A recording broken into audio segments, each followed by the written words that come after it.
Kapolri setelah kejadian Anemen Memoto yang di bawah umur di Polda Metro Jaya mengakibatkan matinya orang lain. Akhirnya kemudian DKR Telegram disampaikan kepada orang tua, kepada guru-guru untuk melarang Anemen mengelar dan kemudian juga dilakukan penindakan yang bersifat korban disita, kerja disita oleh polisi, hasil kerjasama pengadilan dan kejaksaan. Jadi makanya sangat penting untuk maklum saya supaya waktu itu polisi daerah boleh disita oleh dan seluruhnya terus selalu bisa awalnya dan yang paling jauh karena awal-awal terutama adalah umum masyarakat ini. Orang itu mungkin kalau berbuat leh masyarakat atau leh desa, kalau desa nak dibantu masyarakat. Jadi jika orang kira juga fungsi orang kan sampaikan fungsi itu. Karena lagi dulu pada masyarakat supaya PSB keteraan Pak Anemen yang macam di bawah umur.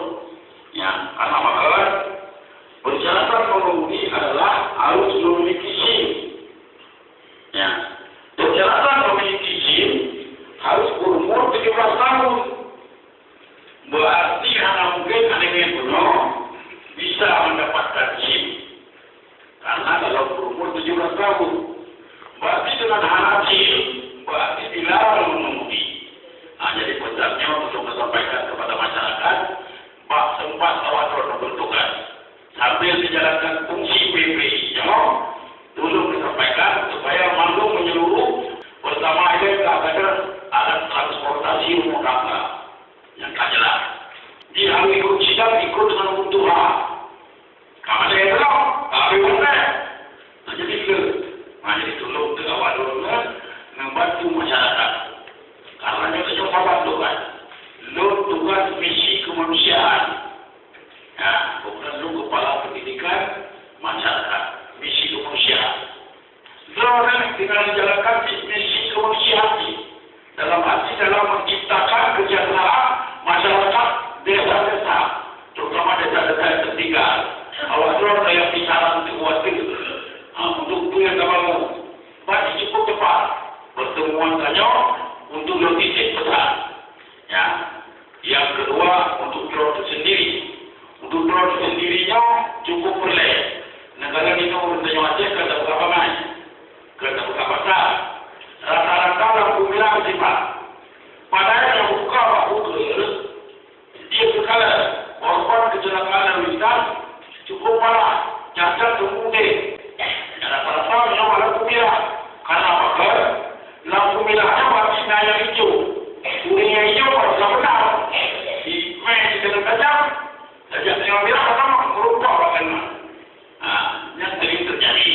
Yang kedua kelemahan tanya, yang untuk tanya-tanya ada yang kulit lampu samping, yang kulit daunnya, nawai lawi, yang ada mati-mati. Ya, yang cukup bahaya. Yang kelih lampu ikut. Ada tanya yang muda-muda, yang muda putih. Yang tanya ikut ada yang mampu. Padahal yang saya orang lain saya cari ikutnya hati-hati. Berarti ini hanya fikir ulama orang lain. Ya, jadi tugasnya tak sampaikan. Nah, waktu yang paling pentingnya melawan arah. Mungkin drone-nya kalau tu motor terlalu berat dulu, hari ini melawan arah. Kalau nak urina yang melawan arah harga. Nah, kenapa? Setiap melawan arah ketika ada job lawi kok. Ada job lawi kok. Urip yang pernah berapa yang uliakan ada tidak lawi. Iku tahu melawan arah tahu apa. Dengan kebenaran lawan itu. Itu terjadi. Korban dua roh, tidak haji oknam yang lebih cukup. Ya, cukup le dan ikut diurang. Tugas itu diurang. Karena